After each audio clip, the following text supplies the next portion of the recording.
given the nature of the Halloween season, I figured it'd be a good time to do an alternate build. Get this smoke out of here. It's very, very smoky in my studio now. Give me a second. Editor cut. Okay, that's a little bit better. Probably shouldn't do that again, but anyways, we have 75377, the Invisible Hand, and you may be asking yourself, well, Brickstorm, how are you going to do an alternate build of this? This is a regular set. And to that I say, I found instructions on Rebrickable to build one of the scariest ships from my childhood, the Malevolence. And I think that the Malevolence is perfect to do for this Halloween season, since it was scary. It is a scary ship. So yeah, without further ado, I'm gonna open this up and then get right into building the Malevolence. And for all you Steve the Clone Trooper fans, this is also a easy way to build a micro-scale devastation. So it's dual purpose, I guess.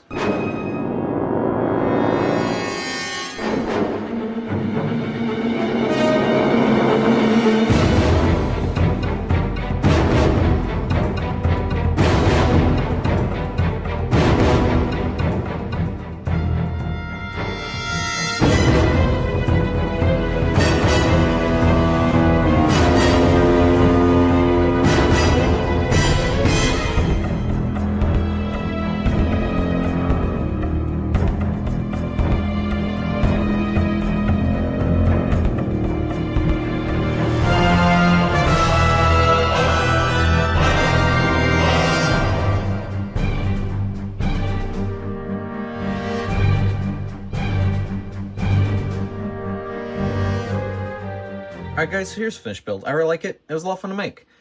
So, as you can see, you do get a bunch of extra pieces, but thankfully, you do get just enough to build a little mini spaceship. So, this thing is constructed using all of the parts that were left over and just some imagination. So yeah, now you can fight the Malevolence with this giant spacecraft. So yeah, but I really like the set and the way it turned out. You do get a 25th anniversary Lego brick and a printed Invisible Hand modified plate. And let me pull down my Invisible Hand. Here it is. It's a little dusty, but it's still good. So here it is compared to the Invisible Hand. So I'm not sure how to scale this is, but I'd say it does a pretty good job of capturing the look of the Malevolence, one of the scariest ships in Star Wars, in my opinion. So let's just put this back up on the shelf. Oh, before I do, the Malevolence doesn't come with some built-in play features, such as tearing the ship apart in half like they did in the movie. But it does have some imagination play features, so if you want to imagine a fight between that and, let's say, the Acclimator right here, you can totally go ahead and do that. Although it's not perfectly to scale, it still looks pretty good, and would look pretty good on diorama or mock. So let's put that back right where it lives, because that's not the focus of today's video. So for the spooky season, I think that this is a good scary ship to build in Star Wars. It has some very nice detailing all around. You can see the ion cannon right there. There's the bridge, and you have some nice engine details as well, and some nice trans yellow pieces used to show all the lights on the outside of the ship, which I think that they achieved that look pretty darn good.